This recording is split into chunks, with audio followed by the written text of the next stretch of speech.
Albert Folongan na samba hakundo mingi. Yes, greeting, Mr. Marena. Greeting. Nye kondo Musa. Enimbara. Bemo be kondo na ino. Bafulal be good weekend. Mbal be kondo na weekend ola. So lafta diamula mel la drog wala mko Gambia election of la sita verify was la sita and then criminal will be yaikane barona la molu mbenyi election wato mento nga kuma kilim falia. Let us not even listen to those so-called men ke fanke ngale ko momo e karala fika religious ko dundi verify okono. Let nobody fool you. Religious voting had nothing to do together. Ne? Nadiate ya formule ko Barrow mu wolioleti. If they like, let them say that Barrow is prophet or whatever they want to call President Barrow, let them call him. But the Gambians, let us vote wisely. Alingang hakilo today. Because we are seeing their plans, all their plans. Ika feel landi kaje ko kabaro ke mo nyako to mo kendolti many ye fankili dina mo like fan suti and the barobala. Let us not worry about them. Let them believe whatever they believe. But the voting, let nobody care whether he's a Christian or Muslim or whatsoever they call you. Voting is about the country. It's about the interest of the country. You can understand. Gambia diuni. Ngajele ko. Niya fwe bukala fi mwe diya mwala. But we will say it. Ya jambela watola. Many ko opposition ya haram tale. Many ka president or the leadership, many ka against. Wolbe di no e bantala. Bari ala sola like President Barrow, because President Barrow was an opposition. President Barrow tata opposition yalale for 16 years. Abe opposition party le koneka party men kili opposition men kili kol mu disbeliever let. Let nobody care about them, because God is not from anybody's house. God is nobody's uncle. God is nobody's family member. God is God. And he is there for every individual human being, because he is our creator. Nimmeye fankatan de alala. Alama fo mo ko represent. It's only Allah who can judge human beings, but not your fellow humans. So ni men be yalon ko ke fanke komi ko ni lemu dina molti e kallafi kamol filindi wolela mo kuruni ke nyako to mo kendolti, because nite ko alaman lafi hakola,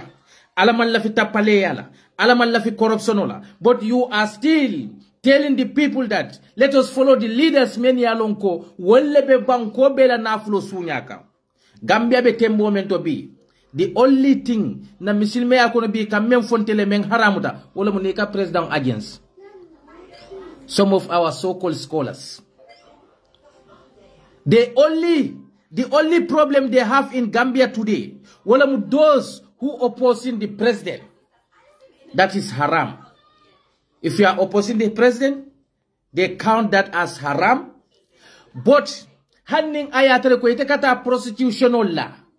Iwo prostitution money kanata ikadundi kajame loala. Iba fole ne you are a good man. But ni ko nyinga prostitution morning ayole natindi ka jame on wala ba fule na kontele maji larin musoka wala maji larin kioka. So this is how our religious is today in the Gambia. So atutatul Gambia diun lebulu ilake hannatar ye Qur'ano bele kunun wo makin na ko mu alati hanni ye Qur'ano bele ta dunia hadiso be ya be tanka wo meke nabiyo moti. You are only human. And ila Qur'ano tanko ala be jola wolale. Bari wo makin na ko ala ba fule tele ko goto arjana direct. Hanide bawo ala ko abuka ala jong tonye. Andung inyabe mo lale. Meli yalon ko wolle kon tele ko ala ko Qur'ano kono ko sunya roman betea ala ko la takulu amwalakum bainakum bil batila al kana nyola nafulo do mo tilim baliya kan bari sain ite mu muslime nyaton koleti ya lon ko ni nata semboto president men nata semboto kunin eko opposition mu kafirol let eko opposition ya a haramu tale bari ndengaje ko haramo e fewfendila momo eko jeno haramu tale ne jeno ke jeno ko do fana nyanta haramu lale woto jeno kodo e fofendi la wonyanta ka haramule bari te jeno kela ye jeno kodo natindi eko jeno haramutale bari jeno kodo e ka womuta wamu hypocrisy ni ko mole ko opposition ya haramutale woto opposition ya place dila wo place o haramutale itela dino kono bawo kukurun ay fofendi mola ne jeno ke ye kodo so wona fulo haramutale hanni yadundi jamewno kunna haramutale bawa telle afo molal ko inna Allahu tayyib la yaqbalu illa tayyib alamu mansolti membe seneyaring ala subhanahu wa ta'ala mansalmu membe seneyaring andu mansoni abuka femuta mem men nota fote kering andu mune jakalo warta bi Gambia kono Gambia diuni let us take our own destiny because ngajele ko today na intellectual and the so-called many alo ko wolle ko tele mudino lonnaleti wolle fangbe banko diuni filindi kan mbe biomento katambi mo la meni malo woto Gambia diuni alla destiny bal fon le bulo kono ante ladina nyaton kol mabe fode but majority of them do they care the suffering of the Gambian citizens bawe kammen fontel be dino le noma bari be dino keno ne aje sunyaro siata kole yale ka sunyaro ke adu sunyaro haramuta dino kono le ne aje ko modo be jabeta geno la kodole yadundi geno to katu kole ya wole yadundi wola woto ila banko ite dino kandi nola ite mo londi nola dino siloka ite mo londi nola daji ko kendo kan nin ayatar ko kole yabe wo banko ka andal kamol le support men yalo ko wolle ka kole yala wo ila banko dimunika ite ko ye dino le kea bar dino jomalle ka dino practice wala mo wo banko dimuniti bari atel ka tar mo le defend ka me yalo ko wolbe wo banko dimun le toraka alkomole mo kendo le tekatu ka jame onelo e ka jame lo kodo menna you don't care about it e jaaye kodo nyin sunyale ba bawo ngalo ne ko president Barrow ala nani semboto sanji ndani mbole kono president Barrow la salary akoita Gambia be malako president on salary is $250,000 a month sankar tanim fula wolebe sound e kartanim fula wolebe sound kono so wo kartanim fulo yet $250,000 yeah times bank 12 months la you get $3 million. So in 5 years 3 times 5 you get 15. So that's meaning President Barrow salary mumobe is $15 million ala sanji town kono e ala sanji lulo kono wo president on ata kote ke wo sanji lulo kono ay bungulo albeya ala asset declaration o jela ye bumelo man kamakunda is $15 million a costita wala according to them $15 million. That's meaning baroyo bungulo sanjo male 2020 kono lay bungilo not even 2021 o kono So that's meaning barola 4 years okono. Atela 15 million atela 5 years o salary ayabe dunde ala mankama kunda korda kunna wo baro kilum wole nata kote ka ya fa korda dada wo 3 years okono de wo baro kilum kote ke wole nata moto soto moto taworo nim feng abebe ate president baro kino so ite dina moy manke ya wala ala dun ko mole ne ko la taakulu amwalakum bainakum bil batula al kana nyola na fulo do mo tilim baliyaka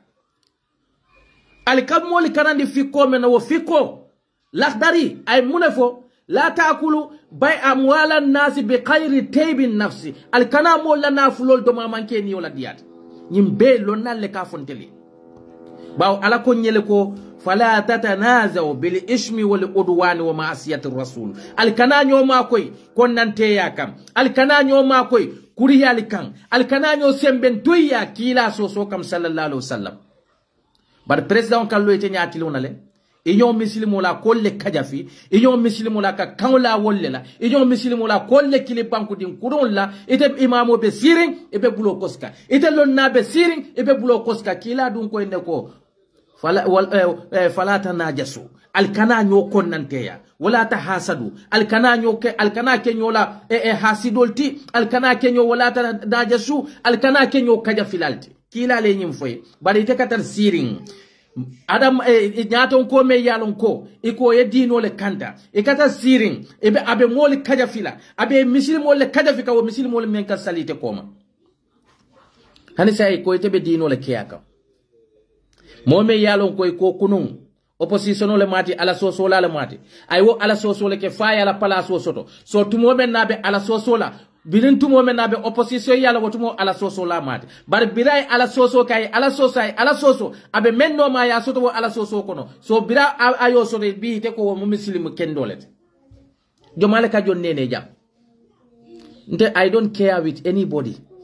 foy itele kurano be karamba ye kurano beke kune kono ba ye mune ke kun kono ba I don't care about you yalon ngajo male care wala Allah subhanahu wa ta'ala me yalon ko mole ko fa kayfa ya jama'ana li yawman la rayba fihi wa wafiyatu kullu nafsin ma kasaba wa hum la yajlimuna Allah subhanahu wa ta'ala me yofo lumbe na be jombe kafula nyoma adila ma woni lama wo lumte bayla la rayba fihi sikote je freng wa fiyatu kullu nafsin ma kasaba ni woni yefew fem bara nyin dunya kono ala babe na tindilen wolum ala ma mula alma me yalo amela ko ila fenke lo ila baro wala important ala nyakoto ni yado ye qur'ano kunun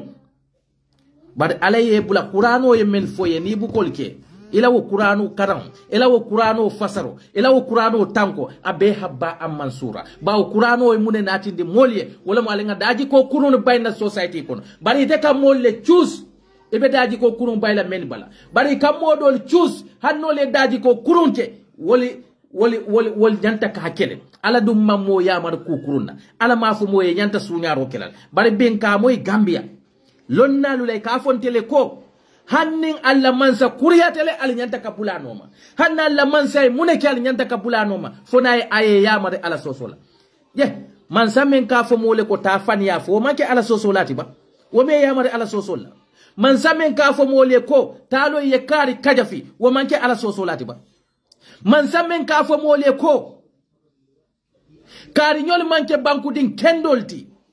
aka kanlela wo manke ala sosolati ba ando ala fa ma fo moy ko al man sanoba baw ala ko ala memfo ni tata suratul luqman ay memfo je aka fo ne wattabe o shabila man anaba ilayya al bula mol la silo no baba men ye fansay alama jomale ya fansay alama fontella Africa mansal wol ye fansay alama le ba hani bari nal nata dron ati Allah ati rasul nal be lorin dono al yetula fla dron ala ko dron ati Allah ati rasul wa ulul amr minkum bari alay mune fo kola bawo ala ko ati Allah wa ati rasul wa ulul amr minkum ala noma ali yala kila noma an alla nyaton kol fo nyaton ko dum president dambannete ba bari ya ala moya même fu janko teke bawo ako ati Allah wa ati rasul ali ala noma ali ala la kila noma an alla nyaton kol men bal nyato barana tamune foje fa in tanaza'atum fi shay'in faraddu ila Allahi wa rasul nani e walita kula sanni jomalle be walila ni te ko sa ite kon tele ko ka nyaton ko wali nyoya ka nyaton ko soso wamu kuleti mem manyandino kon sai ala kon dun ko fa in tanaza'atu fi shay'in faraddu ila Allah sai ala ko nalni i wali ta fenyoyal so ite sai ite nin ala ite lonna ite nin ala sai jomale be silo bulaka baw ala wote silo bulala ala le ala qur'ano jindi adamadi unka bawo nin ala ko fa in tanaza'atum nani wali nyoyata nin jomale be wali nyoyal malaikol wala jinnol fodun na leader sol ita dun kon telentel ne leader sol manyan na fatam fasonya ntol manyan na leader sol sosola bari ala ko fa in tanaza'atu fi shay'in nani wali nyoyata fenna faraddu ila Allah wa rasul almuru ala kam anin ala la kila sai ala la kila way muna fonteli mbawo sai ala ko ninnin na nyaton kol walida ita dun kon tol manyan na nyaton kol wali nyoya ntel manyan na nyaton kol sosola bari ala ko nyele ko fa in tanaza'atum nani wali nyoyata fenna sai jomale be jonne ne ka bawo ala ko nyele ko nani wali nyoyata sai ninnin jomal wali nyoyata of course na nyaton kol bawa yalo ne ko adamadi wala muyti kulli bani adama khata adamadi beka mistake ko kele and that is the reality walakin ala konye ko fa in tanaza'atu fi shay'in nani yenyo soso fenna al ni wali nyoyata fenna faraddu ila Allah wa rasul al muru ala kan anala kila mbe murla jomalaka wala mu qur'anoti qur'ano e muna fonye dunya kolto wala mu ko al kana nyola na flo do mo batara yakon al kana adu alay munata muna fo qur'ano fana nata muna fonye innamal mu'minina ikhwa muslimul mu'minu be al be mu badinati fa asilu bayna ikwaikum al tiling al badimul tema ni dun tanyola sai man same yalon ko ye molifa men ye molifa aya sim lo wolika men ye kuriyake aya sim lo wolika men mate man sa support ay wol bay sai fo le mutiluti ba ala ko ala ba fo ne bulawo man sa sifano ma ba baratel lon nat kilun le ka fo ne ko kitabol ko lam yaji allahu shifaatu fima tuharrimu alaykum ala tal taman ser la fiona ay fiomenta ya haramu yandalma wallahi ala ta fole ko sunyaro man betea wo man satalla kilun ala subhanahu wa ta'ala kilun way na fay ko bula mo noma men ka sunyaro ke bula mo noma hanna ka fan yalfo fi ko dun ko ne ko yuharrimul qadibu ala mukallafi fan ya haramu ta mukallafo mal andu nyina mu tonyati fo ala ba fole ne ba bula man sa noma man same yalon ko abe fan yalfo ka man same yalon ko ay lahido tinya bawo sain ite kontele ko ite menko ibe alala silole noma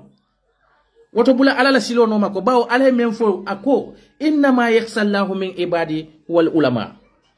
ala silan nyalo menika ala silan ala subhanahu wa ta'ala nya wala mu molti men yate alalo bari say ite alalo say president me yalon kabe kuriyala president me yalon kabe sunyarola president me yalon kabe siol dambandundi kanyola wala interest kama ite ko be dino le fasaka bari wo fulo jola surwa srakullo walle kata wo fulo surwa srakullo jola walle kata ika salite lo nakoma bari ite be wo president men noma wala bo fulo ni wo srakullo ni wo surwa ni wo jola le abe fatam fansi nyoyandika ala dun ko ne ko wa atasimu bi habdillahi jami'an wala tafarraqu ali den ala taala subhanahu wa ta'ala julola al kana fatam fansa nyoyade ala la jilo mu munete wala mu tonyati yelo tonyaka akoy ko wata shimu ali den ala la julola al kana fata woto al moli kili tonyakan nganden jul kilinna nganden tonyala bari man sabe nyimbela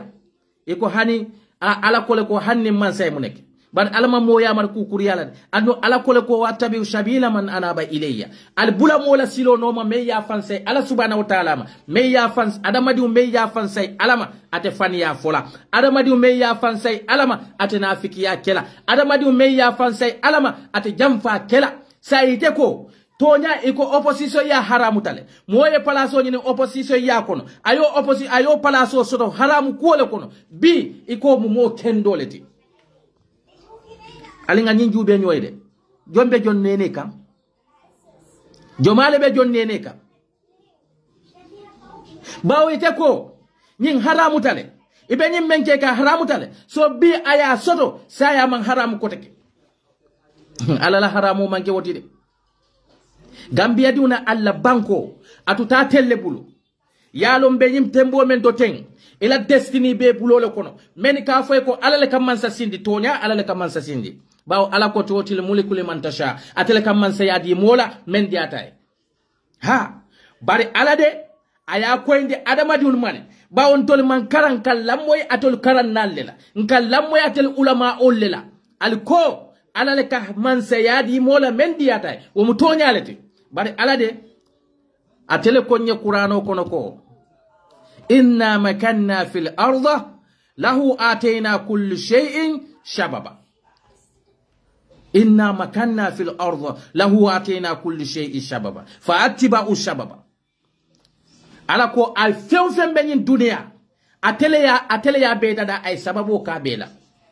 fa tabi'u shabab al bula sababu noma woto president te sila alaka president tombong according to jama la dafin no kan bawo sababu mun telleti albeson da wala bawo Qur'ano le nyif ndel man karande barin katel karan nalle lamoy al kammen fo molien kaw al burundi woleka alako atele kam man sayadi mola diata wala bari alade nabe diamula akamune fo la allakum tatafakkaruna la allakum taakilun la allakum tuflihun nkanyin kele falsi sondo mol soto nkanyin kele falsi hakilol soto nkanyin kele falsi kemiral lalti woto nin ala yala kumobula ala kayte jabi dula dol tolade bawo ala ko enne ko inna makanna fil ardi lahu atina kullu shay'in shababa fa atbi'u shababa few fem benyin dunya kono ala le ya dada ando ay wo few men fanam be dada kili wo kilin ay sababu le kala wotal bula wo sababu noma woto wo president ni be sila ala le kesinde bara sababu mun tel electoral leti ntel men kabero fay ntel le president la sindi sababu wo president men kanda ka fay ko ala len sindi men ka fay ka linga bulano ma ala men sindi nolom munatin nako janni wo president na lata ko ate fambe men fo ka lata ala bari ni laftela nafiki yallo ne jube e ka fay ko ala len sindi ala le nin ala ko bekela men de bekela wolti bari fawni mallela kuma kawla wala tin nako e ka ala million ti kay kata di molla e bilifta ko men mu political wetti e be million di la wala leptanol to boriteje fay malo ko ala me yesindi wo ala be jele ba ala be ye sindi kunum wo ala man satalla kilum abuka din ko soko abe sinola anda abuka bo mokoto foni bote fankoto ilata ko ala le kamul sindi ala le kamul sindi bari de ite nyina tawo ala la banko bela nafulo yati kay yeb wuli kemo di mo kilum nay kay bulan noma wuli fulo di wuli keme fulo di mo kilum nay kay bulan noma e nyina ta ko fo ala wo mari wala mu alatiba ilata ko ala le kesindi bar ala subhanahu wa ta'ala wako ako la se in kamilun illa bi shababun fente kamal la nyin dunya ko sababu temenna ali nga nyonene obula momo kanay ka febe dino sambala naba nko nimme yano ya fo ko fele lon nalle doyaka lon nate alati mo barinte alati mo fate alati alamu ala dambannati huwa ahadun lam yeldi wa lam yuladi wa lam yakun lahu kufuwan ahad amman fewulu femma wulu fellonyo tati ate man seta la kilinnem anda manke mola wuluti ni safa ko karfila akin ila baro dam bang ala ye recommend wolela ila baro ala ye recommend wolela nin ala ye tambindi moli nyato ay ala londo karafema e man londo nyin tamanda nyanta tamala nyame la londo e be molle fake la bodite ala fake nola ete ala fake nola de molla banko bawatil sontale ko ala ko mole ne ko ala ko la tufsidu fil ardi ba'da islahiha al kananyim banko tinya banko da darin kola baw alay adamadun le natin di banko kan bar ngatal le ko nyim banko malay kol le beje jannin tol benala ibe dadi ko kendo dambande ke kanyim banko ka baw malay kol la yahshuna allah bima amaru wa yaf'aluna ma yumirun wal nene buka ala soso wol le be nyim banko kanja alay bonde nyim banko kanja bari jubede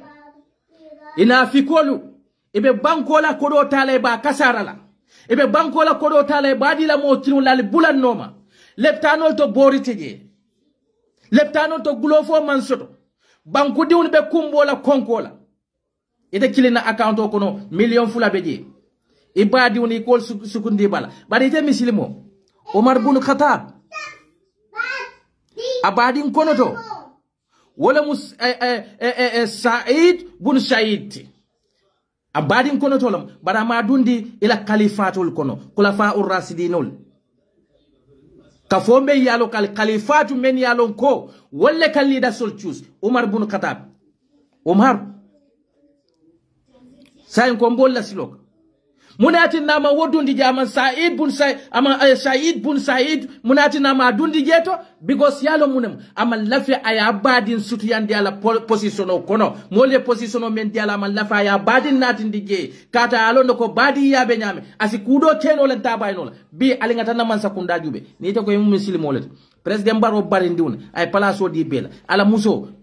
ay official yela akafunyoli ay fenko bedi wala hani sayete misilime keba ka fontele ko ala le asindi yalo ala ko ala men sindi fonsi bula wonoma bari itebe bula ka wo men fawnoma wo mantare ala la siloka banku diun le president sindi katu ila tala le wo president na mantar ku kekan itela dina ta kendila ko moliye lamoy ila dina ta kendila moye lamoy na diya tale Allah taliben di wona lebe fenkendi bar banko nyim bele tam bankote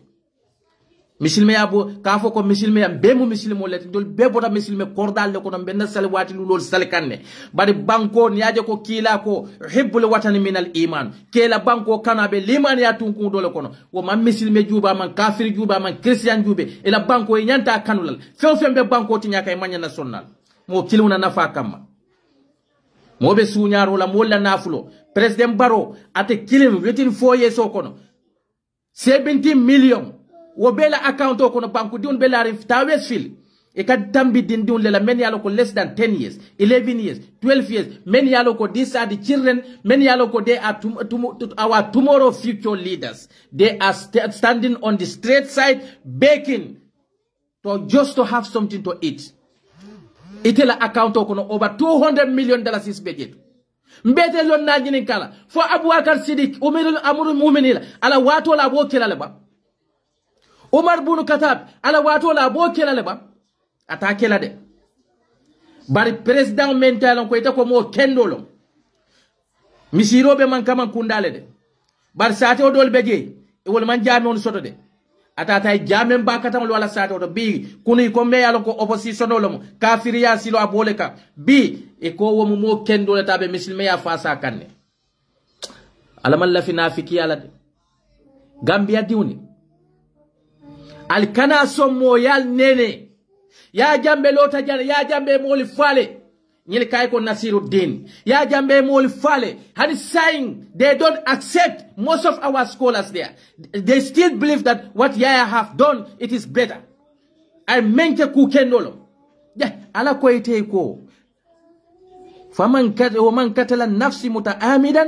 فجزاؤه جهنم مومي ادمادو فاتاونتيا كان يتجوم جهنم لت ادو على كو من قتل المؤمن فكانما قتل الناس جميعا ومن احيا فكانما احيا الناس جميعا مومي ادمادو ميمونو فاتاونتيا كونو akamdal ko you kill the entire society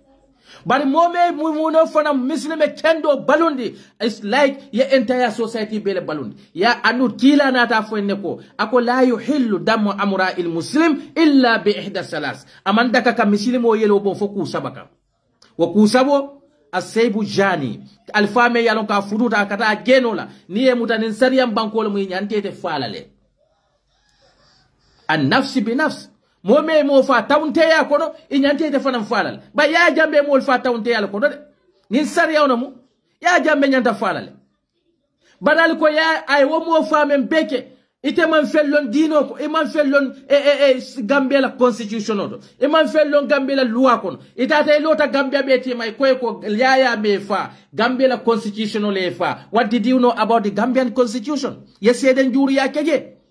because it is the provision of fontin and tele ka fanya ko nyim provision ka le nyilifa iman ala soso iman kila soso ibela dinolla ye accused dolbeje ni kudeta ki those are not my problem but the innocent people men yalo ko ye fa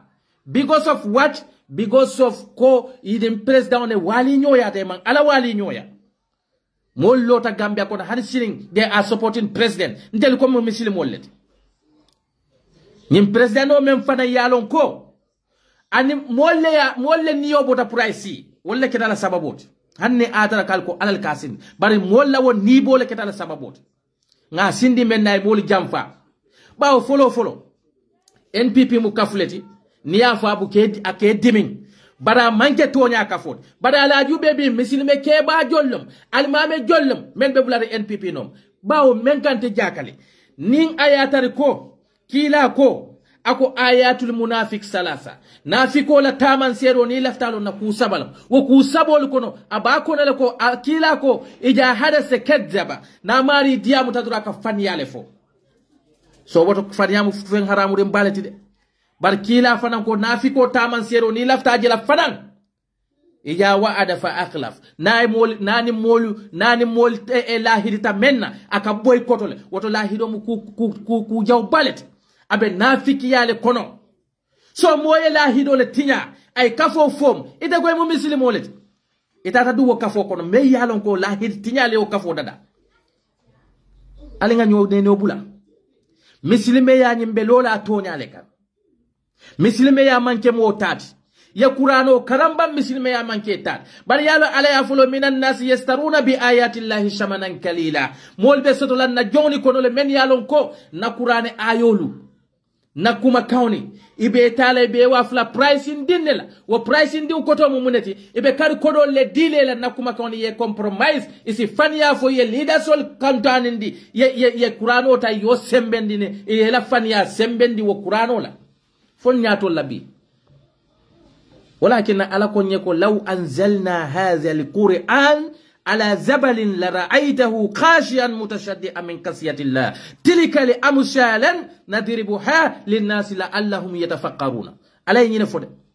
ako nin ayatar ko ay nin Qur'ano jindi bere konko leka ebe Qur'ano jilala be feten ebe wo bere konko jilala be feten na komen kotonde buna fente fo ala nyasilam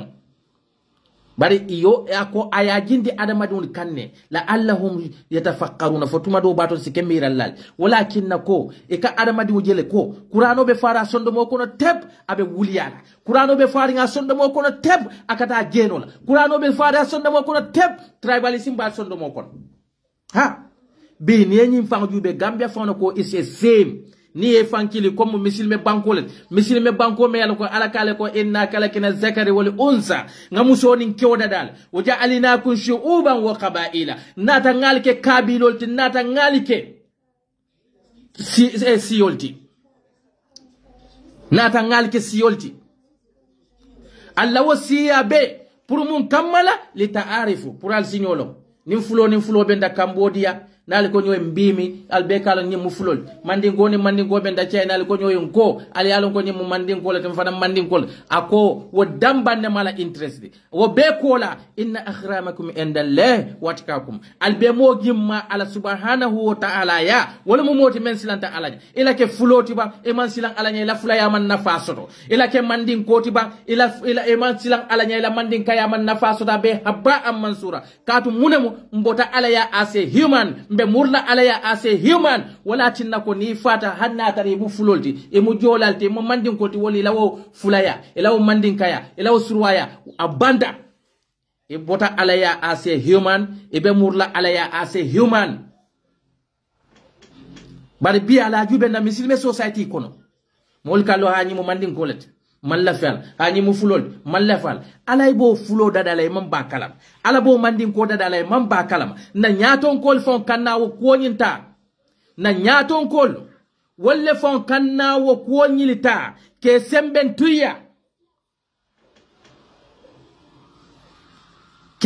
tuya siyo alay siyo men sindi ye ala ko mole la yukallifu Allahu nafsan illa wasaha wo kulete keri nyin dunia kono ala be mel lala adamadi niyo kan niyo te men dunino la woto niaje ko fulo ni mandin ko sita ala yalon ko be sino la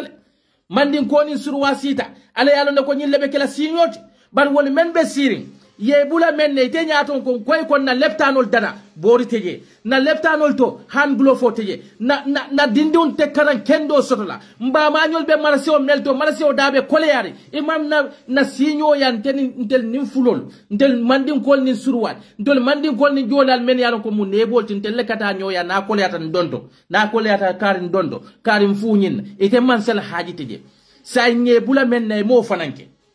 ngoy kon na leptanol dada mo keno ngoy kon na jada kende ya falindi ma keno ngoy kon na balwo falindi ma keno bari sayin imo be keno yem feli wala e kanna muru ko take kandam bal dunde nyola tel si nyoma men kanyoma koy al yenna everything be tambul saya al ben dam bal fanan dundi kanyola pour la selfish interest ka al ko ala batil fe ala be tarlal fe min tole ala be tarlal fe min tole nyin duniya me yalon ka alobe sutiyari alte wuliyal fo kam fenkan alte nafikiyal fo kam fenkan fo nyin duniya man saya nyin duniya palaso ya mene be fala nyin palaso tole fira awna nyolle bi sina moy be lole ba fula mole ha president baro fila freedom natindi jang president baro filentiring ay domoro natindi jang president baro le fila moto santelie president bar jannim president baro be kala man sada yo kenele ba ngo Musa anin Firauna la history Firauna atele Musa kulu tala mansa yale kono bari birim mo fata Musa bul Musa borta tata Madianna birin ala ya kitu mo menna murtana wo Musa ke wo Firauna kiluneka Firauna imune faye birin ala Musa nata ako Firauna e ko ala le yenki kannan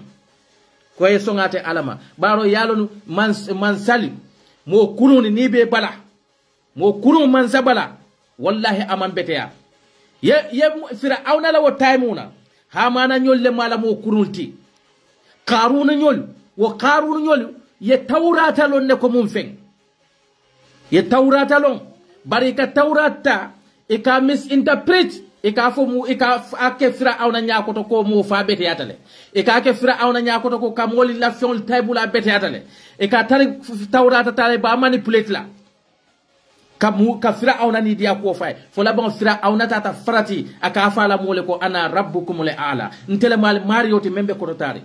bari biri Musa na ta kan timo menna comme bi misalo membe Gambia bi wole be kerimbi e kallo e ka fo mole ko barole nyin natindin tele barole felentira freedom odin tella barole felay nyin domor cardin tella baro felay manole natindin tele ganni barobe ke la president ayo keno le ba birim fola kina birim Musa nata aya fo Firauna ko ala len kina Firauna mune fay akay alamun rabbika fina walidan ولبست فينا من أمورك السنين فعلتك التي فعلت وأنت من الكافرين قال فعلتها بدين موسى ناتا فرعون كايكو على لين فونت ميت سوتي فرعون نتليت بالون دي جان ngako beke na mansa ya koto nye balundi taro la jang ngako beke te Musa ye mo fan na mansa ya koto kafiriyata e borta itata e kamurnang e ka fonte ko e alle kina Allahu akbar Musa mune faye akay yemmen be fo Firauna akay wom tonyalti de ila mansa ya koto balute la mansa ya koto mo fatam bulu atal be filibante ya kono man taw bari sai ala na tan kandandi akai bar Firauna e kuma kilin fo kaje ko tilika nemata munnu ya ali an baddati bani Israil akai ko kanyin kuma kamen fo ko tele balundi Musa ka Firauna ko man balundi katu nte badi woni bani Israilan kolu walla mu ila sama senelaldi bani Israilan kolu walla mu ila servant soldi bani Israilan kolu walla mu ila security feo fembe do mola bani Israilan kolle kado kunte Musa badi wona mu wolti woto balutam badi won tarol la Firauna e man balundi faman tonya fay Firauna ne man dabo muta bulola Firauna ne man do koke Firauna ne man tafaske ala doku lali ala joni ala sama senelali ala everything abemu bani Israel ko Musa badiun lam Firauna kanalo ko atele Musa balun comme president baro bi aka fo mole kon tele nyinkale molla tax kodo bebulu e kallo momen kaw itejo momen ke itejo karwo kare ike domorindi karwo kare ike feto fata karwo kare ike nyaatilen wolle ka fo wole ko ntele nyinkale no kodo be bulu ben salary tala munela ha no kodo be bulu ibo salary tala munela ibo salary tala munela ning ayatari ko iteo na fulo soto kamol balundi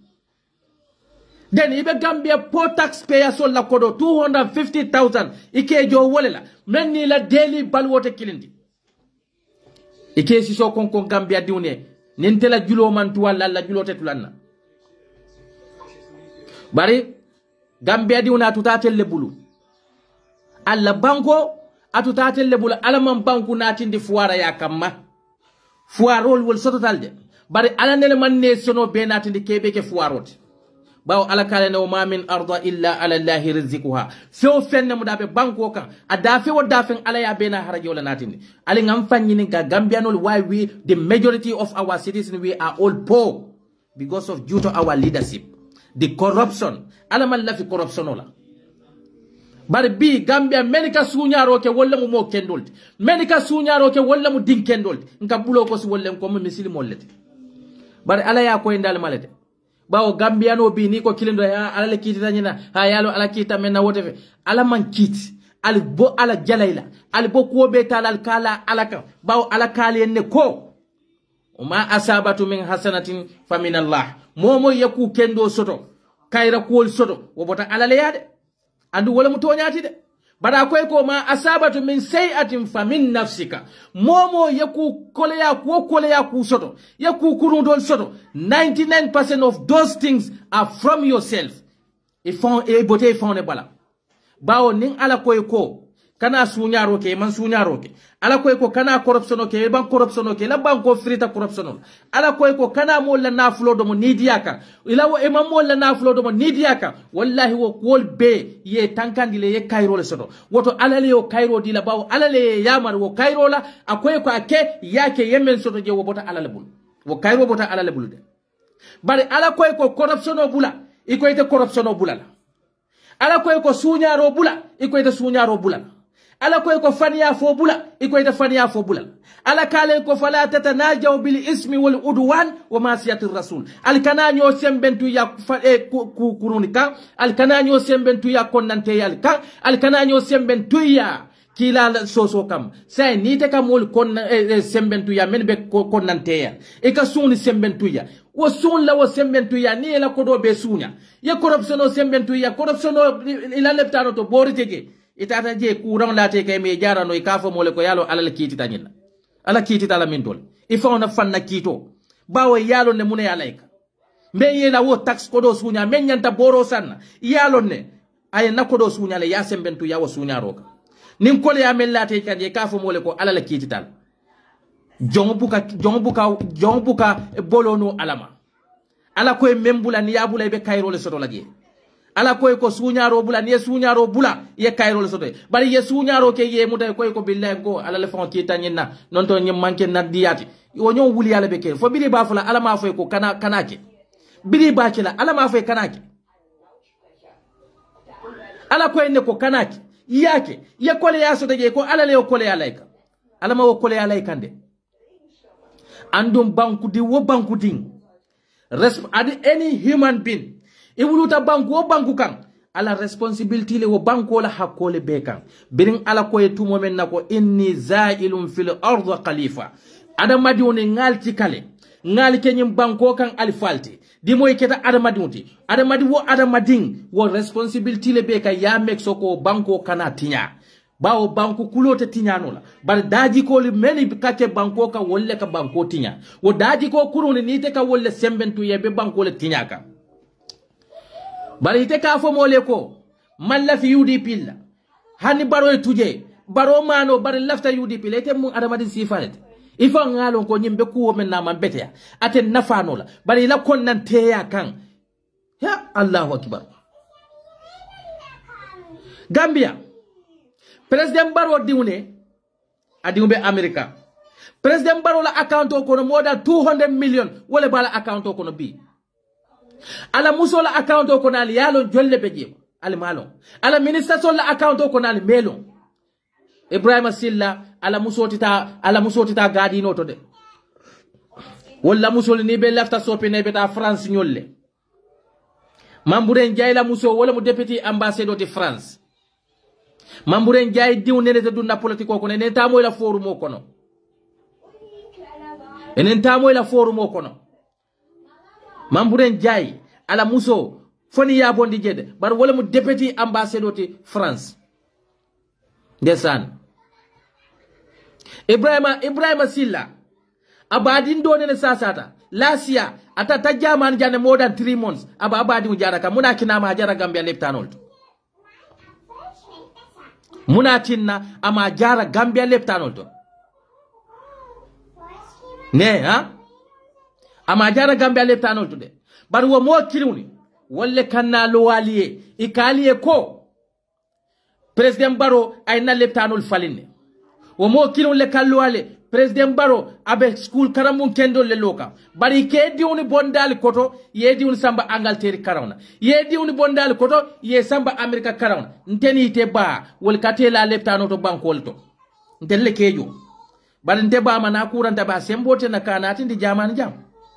bari ntela namo membe Ibrahima Silla joka Ibrahima Silla kawo ay wo privilege use nala mo kuranta na ndi jamani wala samba Angleterre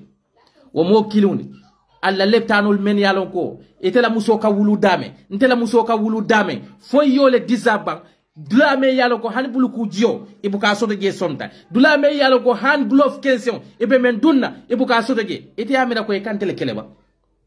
ite mira le lew ba mala membe gadi noto fara ko bola ite ba imire fama la wol men ka selo sep bare al kabulo kosmoliye meni bentel famal nim bamanin diwni ibe dundi kan toro kono ibe diwon la ficcio dadala bare kale alata sino kande momo ye diwni ke fenti banko bela nafulo la ye jama torandi idiwon fanante barakala Gambela nyum foma ministre Jamal beje mafo men kita fenti de janni be dunna politiko kono de bare fe yalon ko itela nafulo ye diwni ye Gambia banko la diwon la nafulo yo le cika yadundi diwon la karan kunna ite kila fenti ala manke wo man sati de ala manke wo man sati de so ite bota santoto nde bota santoto nimba kuranta kata base keta transit dulality from base to Bansa from Bansa to Banjul yena Banjul ordinary CTG machine fonga buka soto jeto Gambia fana kan koto machine fulale beje me yalon ko nyim menka mo labirent checking sometime buka work men yalon ko they are less than wo machine they are less than $3 to $4 million bari nga moy le jay ka 1 million ci kay ka mo kilun songal banko bela jaral denkira wo buka wo machine soto no han si alcool man sa kendolet la bona janolam abuka fo nyina dabo koma ngoy ka ebuka ta planet mas sopinna ela mol kata marsol na mol kata wol ela mol ni tata bajul leptano na mol beta wolet so itelante hadajo ay mune nafanye banko nyin mbele dentala President Barrow na la molu al meni kata lo surtout la mandin kadiun meni yalon ko meni kamta ko fabu sane nyol amar jite nyol al hakilo tude ala ko tilikali ayyamin nudawiluha bainan nas ala man sayatilul akatala la jongol temal kuni beje bi kunun ko membe jabota jele bi beje sama dole benade ala hakilo tude al kata si ko tawoni yali ba fule ko mandin kol man lafal al kata jolali al kafay ko mandin kol man lafal ite mandin kadiw inyina ta ko ibe diwul le wulu kamen mo mandin kolt ibe society le create ke diwni sama e diwni be nya yella men kono bi te amira ko ibe dabole kirendi ka wala hanide ite mandin kadin to e kallo e ke nyaati si dolla e ka foy ko nyil mo mandin kollete man lafatel bari ite kilin na interest ka inyina ta ko diw me yalon ka be 2 years mandin kadiwno idiu me yalo ka be 10 years mandin kadiuno sama ni wo fulo le be denta bankola ani wo suru walle denta bankola ani wo jola le denta bankola sama si sura no ibul fennale bari tata wi ko jola menye ko mandin kol man la falla wol fanan ko diune ko mandin kol man la falla ini hetri wulte diun kamma me yalo ko something but amang idea soto men kono alte mirala la alkiyamala ba wallahi yin junne yalo sudi adal de ala dun kale ne ko al mauti yati kum baktatan sa ya kanal kan terento ko kono without no notification al mun ala sone andi be bari ala kale ne innal mauta alladhi tafirruna minhum fa innahu mulaqikum thumma turadduna ila alimul ghaib wash shahada fayunabbiukum bima kuntum ta'maluna ni saya me yalon ko ngatra ignoring be nyinari ngala ako nkambori damenna nka nyatilin damenna akan nanka woletola adu wasaya ni abe mutalale tapu ay murundi joma kan alimul khaibu membe londi kunu kundu la wasahara abe sede yari ngabe la kili wakili al kanal la dunyatinya al malu wal banun li jinatul hayatid dunya nafulo wallahi dunya nyarandi refe on dambandamo ali mira la kaburo la adu kitaboli yole fode al qabru huwa fi dar li kulli bani adam kaburo le mo adama di bela kordati. It's one of the cheapest house that one can afford. But it's one of the most difficult house that one can build it. Because na fulbuka wo kaburo wo korda dada. Daraja buka dada. Londi buka dada. Fenkilin wale ka dada no wale mo yelbal wuto nyaka yefa to nyaka. Nafiki ya mambete ala kale ne ko innal munafiqina fi darkil asfal minan nar walan tazida lahu nasira. Alalla politikoki ay NPP al katalo fuaro ben nyato al kafay ko mandin kol man la falla wol be mira ke la bal wala wol be mira ke la ji ibe ji kendo men minnola mol be gambe kono hani say ke min kolon jiolla because they cannot afford potable drink water.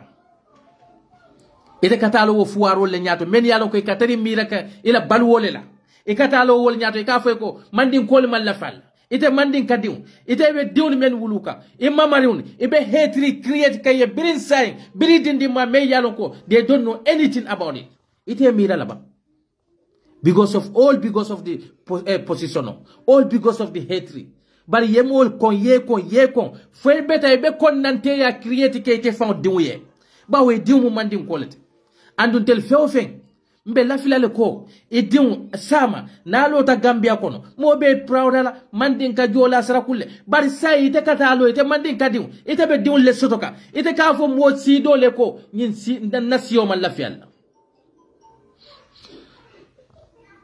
Gambia la conditiono be nyame momo ka fo ko Gambia is on the right track ali nyinin ka mo si falle muyti almu alimbe tankandi konnante amasi bomade ولكن كلا كالكو ولا تباقدوا ولا تحاسدوا ولا تناجسوا نينا يكن الكنا نيو كوننتيا الكنا نيو كجفي الكنا كنيو تينالالتي الكنا كنيو تينالالتي politiko man jare wala ila agenda waf ndedi mu mandim quality kana fen creating diwe sama ama idea soto men kono ana signol kana konnante ya create ana signol tema because of what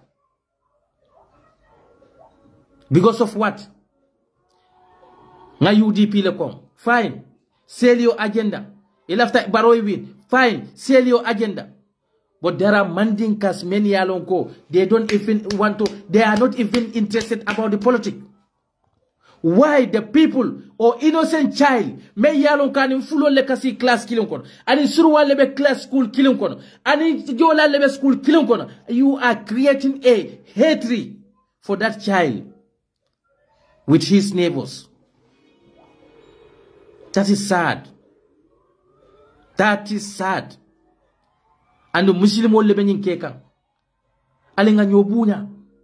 ala kale ne ko laqad kharrabuna bani adama akalta ko ay adama di buñale wo buña ma foy fula ama foy jola ama foy sarakule ama fo koy ama fo fin nin ayatari mu bani adama lati bo buña ko non ala ko ne ko laqad kharrabuna bani adama wa hamalnahu fil barri wal bahr wa razzaqnahu min at-tayyibat wa faddalnahu ala kaseeran mimma kalakina tafdila ala yole foyde ay adama diwne fishamante andi dafe wo dafe ning ala subhanahu wa ta'ala ya dada ay adama diwne fishamante andi abeti ay adama diwne fishamante andi abeti adama diw ala fishamante andi le ala sango dada la kafale wa ma khalaqa samawati wal arda wa ma khalaqa wa khalaqa jibal ay nyim be falene atele sangol da ay bankol da ya befole bari ala subhanahu wa ta'ala a prouta adamadi dadalale ya adamadi na sales sol jube ya la organ sol jube how many thousands or millions of cells that are rotating in our bodies yenna liver jube na intensities ibe lari nyame bola kina bring ala adamadi da ay munefo ama fo da fende kilina darlo kunna ay adamadi dada a fanjay jele wala ma ko fatabarakallahu ahsanal khaliqin wallahi atman satalla tento baye kata atlemu dar fion be dar fen atlemu dar fion beto dar la kendoti ayo fo adamadi woni kunna adamadi mu alala mansar di solet kana molte be use la nyokay la selfish interest la kana molte be dundi la nyolay la selfish interest la ila pati la agenda wafu ida be nyin diamo men nay malo lumen nay be dankula alala adamadi dun kadwale ala yakinaye ala kana ka yentar nafiki ya siloka ala kana ke saya yentar nafiki ya siloka ala kana ke saya yentar wuliya fo siloka ala kana ke saya yentar badin kuntula la siloka bad wo saya bu akanala bu ke notificate no notification bawo ala ya foen al mawtiyatikum baktatan saya benakal ka terento ko wala kono woto adamadi we yanta prepare la any day comme kila ya fo nyamen kun fit dunya ka annaka karibun aw awabir tar nyin dunya ko ko luntawna muyti walla tambilala muyti nim fano ke da kana mena ko wuraro be tar la jele ni wuraro ye tar je kana mena ko suto be tar la jele kila ko tar nyin dunya ko ko tambilala muyti anda ko enne ko kuju bi sihhatika limaridaka ila jata kende ya fana sa fp ko courant sinano kanne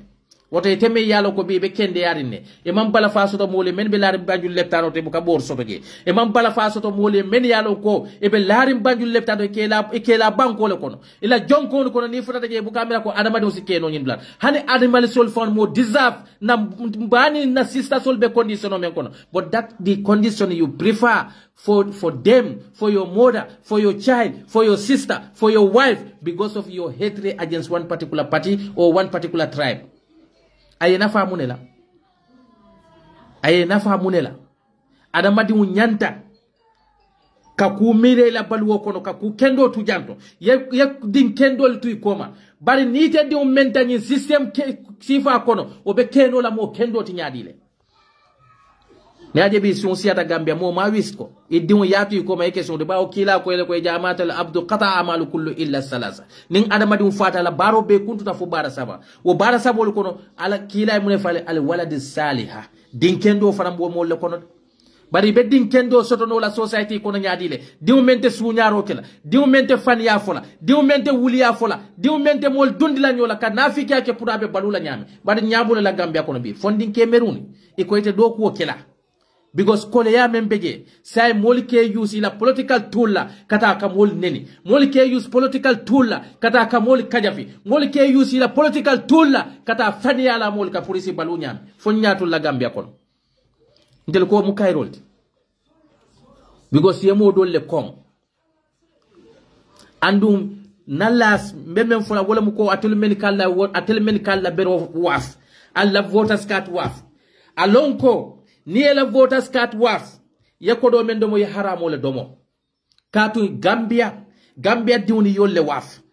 yamolle waf akodo yadomo kodo nyinte na fala fenna katu haramu kodolam bawe iteyo karteo men waf wala sembodi molla men be mol la jaral kodo domo kan yela wo carte o me waf itele mandeto di molla men yalon ko ibe mol diun be laari leptano to e ma boro soto mol diun be laari leptano to hani molla muskono mal kata leptano to buka gulo fo soto itele ba endoska ela wo 5,000 o 10,000 ate hanta bile 2 months la bari ela wo every dollars every butut ala ba kontile junu bolla is better yesis wo kono fa e kana rabbe fayora rather than e ko kata munele kela wote o waf alla foro yalle adamadi mu nyanta kila forotile adamadi una misilme yate timmanola ne atar ko e manke foroti foro yani misilme yalam kato foro ya mu kawneti momo bukala kaw kantano ala mari jubala misilme yate timmanola e man president barodi abe nyim fake mem bela fama lahi dotinya adu ala ko momo abe nyinin kale la lahi dolale kato gridi adamadi mu nyanta wasalale Gambia diuna alla banko motal frosela na diatale ali alla berotikal yadi president barola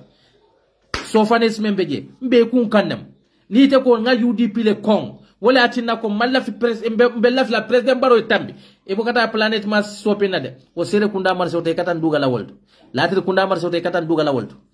ni sasa taybe EU eda goto bundu o yeta latir kunda wala yeta banjul wo catastrophic hospital kono al say Allah destiny abal fon le bulo kono nga men soto say less than 3 weeks or 4 weeks ali yalla destiny decide na lafta alla banko ebo ali yalla berotika ali yadi UDP la ni man la fi UDP la ila berotika yadi doyla wala yadi but to endorse President Barrow you are endorsing your sufferness, you are endorsing the sufferness of your children, you are endorsing the sufferness of your grandchildren. Abenyi wuro membelal nyakoro nganyinke nyanganyinke bala ta folale ngakodi jolle dundi nanyi sioni sante ma ngakodi jolle dundi Gambia ko kundo na ya fo albeki jo babulal naje bi President Barrow hani tabirlal be eta solola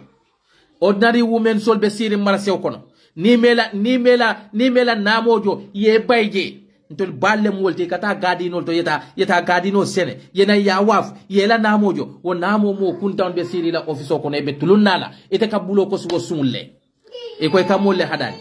mamburen jaay enen ta di fa moy la nyum foru mol kono mamburen jaay di utita bak wela mamburen jaay la muso enen ta moy la nyum foru mol kono Ibrahima Silla the same thing nye minister sol mem bebeje e mantar Gambia defend ka e la musol e la family li bolle defend ka because itel diuni tita duma silona itel diuni no pareta Gambia karawna e be ci kala ye samba America tita Gambia la wo university me yala ko c'est fake university jama beje ni jita ni diamute tel la university student men jita Gambia most of them ni diamute e kala file ye kumbusa wolola e ko this is a university graduate. Because of Munamo, they don't learn nothing from there. Wala tina President Barrow, aya di ubondi Gambia University kono, aya samba atata America. But in Africanoli, na leaders so like uselessness ni left alo na ikalo nyine. Ba we ye di usamba America mento. Nkwe alo ko nyabo kuole bejeto. Andu nyato nko leje ke nyabo dulati. Ni aje te nyato nko nyabo ta foye di utika ya samba woto. Mo leje ke nyabo dulati de. So nyi molbe tembo mento. Al kane danku be na fikiya men na fulo mandinko we have no problem. Fulo jola we have no problem. Siwo sibe Gambia we have no problem. Our common enemy is President Barrow and his government. Because ite fulo la jata kende abatele bulu. Nte mandinko la jata kende abatele bulu. Ite fulo ila baluo la dajindo batele bulu. Nte mandinko la fenko dajindo batele bulu. Ni kale ko mandin kol malla fialla bari tele mel la fitalla la foy ko yalla balwo dajindi ba bawo mandin kol la fi bal yalla ila la fialla man fentinyal ba bawo alala yal dada bari say ning ayatani tel laftal atel fulol wata atel fulol kata leftano men la foy je janta je falinale ni lafta atel fulol al kemin pompo men to jiote dasala je ning ayatani ko laftatel fulol wallahi alla sama sino bal sembento elete falo ci kala kadi alla ando nal meke ko le president Barrow tambendi abela bana wulole di la falo ka aleta demola kata fana be sama sino lo kon but they will continue to loot your tax money e diwni nyanta jara la menna ite membe bol ka president Barrow no mebe bulo ko sila be fenkela ye fuda so ko ne e diwni koy ko ma domoro yesi ye bulo du kankon e because imalo be mun ci kala yadi la ba President Barrow diwni ila minister so diwni wol buke mirebe mune domola wol tita duma silola atel diwni le ka sahara mana yena dol beje ye fa sahara kono dol beje ye fa jio kono dol beje ni futata Europe dol beje ye confuse al diwni ba struggle kanjane ka kodo kiale Africa bar ni minister so le tel ka ko alla tax kodo bodde Africa le ya ki diwni ye Europe Africa leader soul alla interest ima lafialla so ni ajube ite ba fula ko lawyer Usain Dabo te sila lawyer Usain Dabo 70 something years a yole balu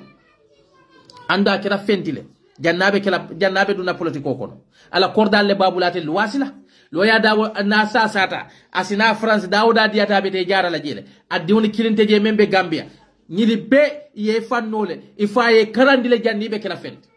bar ntenite dokoma ntenite bama ntenite nanding mbinkol mbarindiwni wolle be siri wo condition o kono jede ni loya dabo kele yamira ko e bake kal loya dabo le make loya dabo la sanji tawro la ke ba me yala balwo ke jannabe handu na politiko kono ay a fam nole fakramul ma koy sayete me yalo ko you from nowhere ntenite bebe ni sikantol ngata duma kiren demo lam mankara sando kiren bayon katar wala karan nyanda karana wato menna mankaran no fente fo kole yanna pere solka son tenite ninde kontel kana loya dabo le kele yalo mbe jele kam fannal mo me yalo ko ban jannin tenite bebe wulula aya no afanyele ite ko e kole kele ibe fanna toraka ibe bale toraka ibe faale toraka ibe nandine toraka ibe dulle toraka wol men yalo ko ibe santoto nim kundi mo yemuta kata an prasta mono somta aka kebul problem wa alaykum salam Mr. Danva bakare nimbar so Allah destiny ka Allah banko bondi joya kono atul men be basse albe wuri nal bafala ko baro e salol le dada nal sasa tan kal ka salot wal ko majel ay wo birijo men dada al ka wo biriji nyimma batu wal ko majel ya natinde banjulale ne jaraje al bukela mano ka mano yal jara bawo al bi al ka wuri wala manolo wallahi birijo le kenye alla kuranto la alilandi birijo ka birijo be jara le ni mol kale ko jara jata kendea president baro man keya wala president baro abe menna momo yalo ko be toñale fasaka imanyambula la president baro no adama diun men yalo ko in yobota ye mol fa tawnte yaka ye mol bute tawnte yaka ye mol samba exile tawnte yaka bi no le kafu nyoma ika mol hadani ye men yalo ko i boyta wolle ka bare ala ko wa ma zada zalimina illa qasara wallahi toñendir lal ala ka bu kela fa fenna namanke kasarolete andu momo ko be lola toñendiro la ka albe plan o plan la ka ala ba destroy ba ala kale ko o ma khairu kafirina illa da'ifa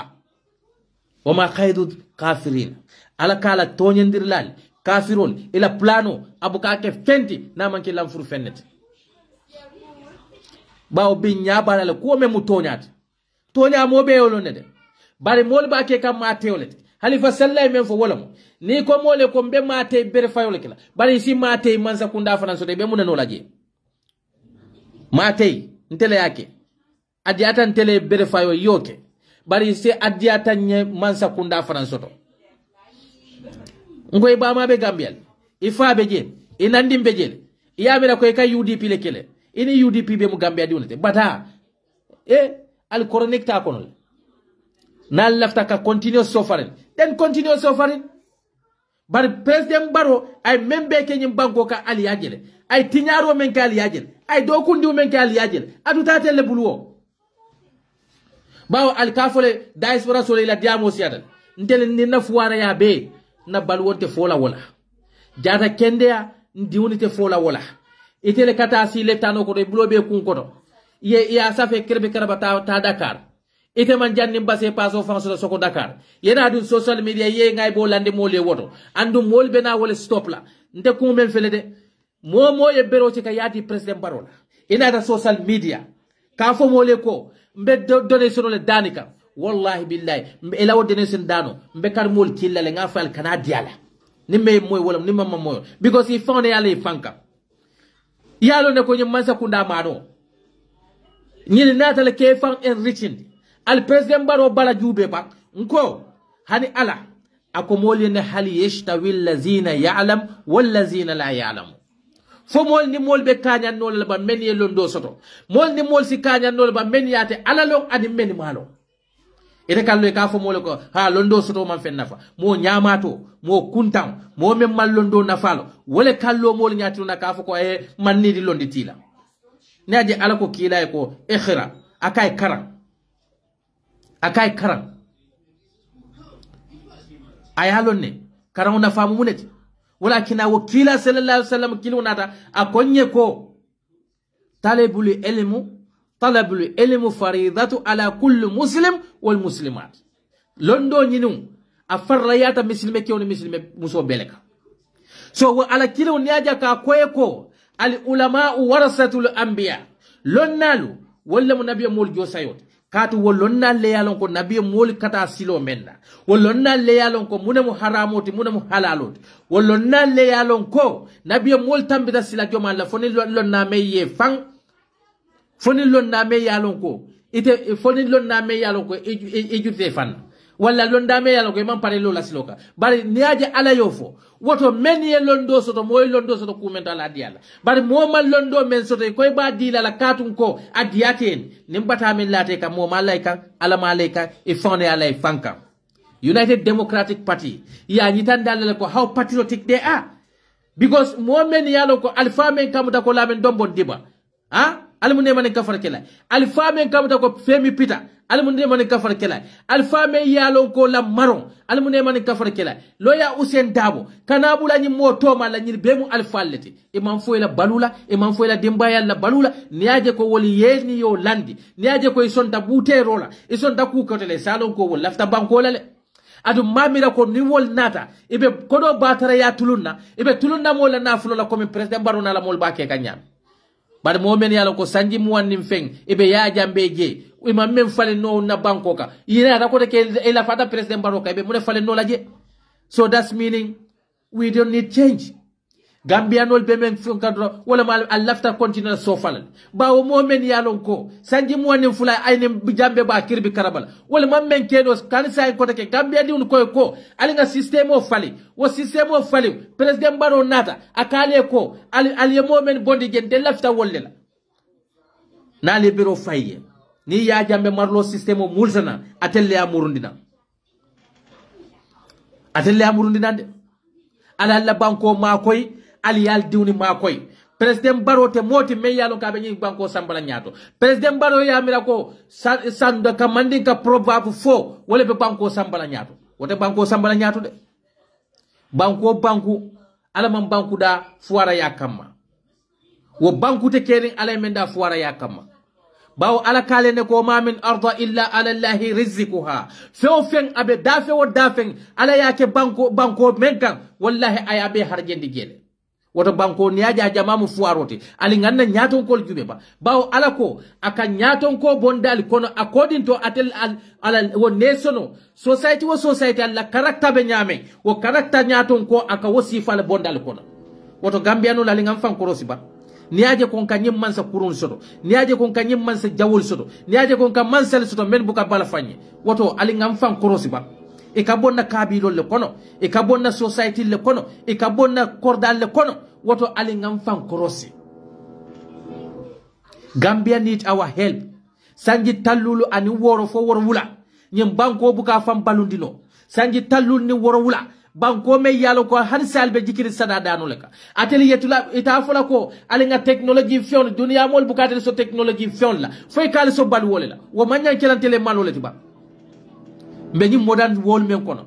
mol bukatel so ibuka any project natin datelia na manke donation food donation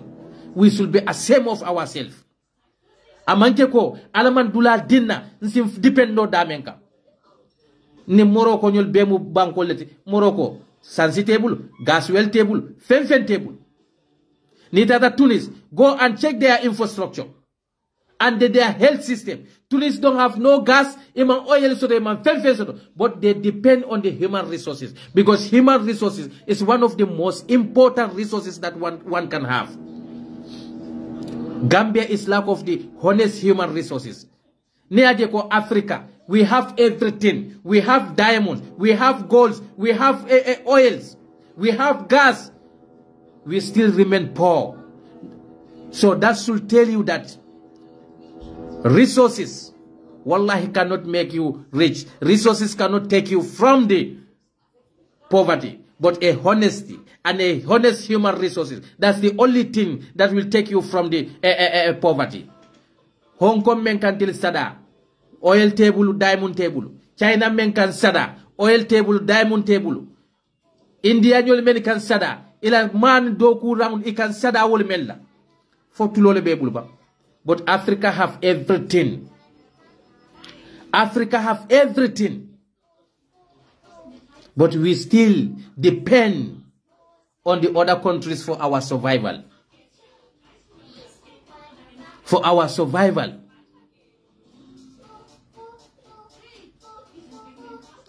So let us be mindful. Let us have sympathy for that country. So should we continue to take this back way? Iteme yalonko. Iko Barrow is doing well. But you are planning to go to Europe. And you believe that Barrow is doing well in your country. And then the most of the youth who are jumping in and here from supporting Barrow, shouting Barrow name, none of them have been employed by this government. Yalo Gambia found a quality balafa warta. Yeah, ite ko president member ke kunka. Look, let's take the example from Alai Bambo Leme. Take the example from Abubakar Suso. Take the example from Talibo Konjira. Take the example from Amar Jite. None of these people have been employed. Since 5 years, Barrow is in power. They are running after Barrow everywhere. But none of them have been employed. They have no position. Ika jiki muneka, ika falling toli meldila. And saying these are the people are telling the Gambian youths that President Barrow wish well for you people. It's like they are talking to the fools. Ite be bansame no masandinan. Amete fan employé no. Eketa wooling duty. Eketa cameraman. Eketa film beti. Amete fan employé na do couleurin table. Ni mete soila wo political falling tolla. Ebuka baluno. You don't think about your children. Ila children so many. It don't mean bela sama. Ite buke mira wala ke mire kunkolo dambanela. So he left through this softness men. He didn't find out what this softness la. O fanan diwen na o find out what this softness la. Molbe diam le ka fo mole. Barrow is our choice. Barrow is this. Barrow is left to you. Because we know Gambians, you are chronic into the poverty. Poverty is your friend. Poverty is your close relative. So we are trying to tell you how to escape from that poverty. From your that close friend, from your that favorite friend, and you are still telling us no, we prefer poverty. Then vote for Barrow. If you prefer poverty, vote for Barrow. Your business are controlled by the foreigners. Your everything is controlled by foreigners. So you still prefer Barrow. Barrow is doing well. Better knowledge. Dia momandia. Nindunda menkasilali alhako boendinya adama duna mundi mantima. Because we are bound to make mistakes.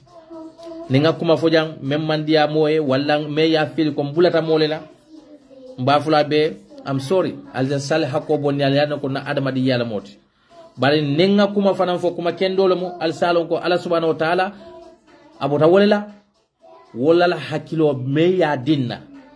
Oboda ala ma fan la bandinga ku fo même man bete ya me yalon ko abulata mo la wala mo yaje kon dunte kasola isi hakko boende mawuli ko kamma bari because of na banko la kolam na banko be tembo mento wallahi banku diwo banku ding e nyanta bala fala Gambia banko en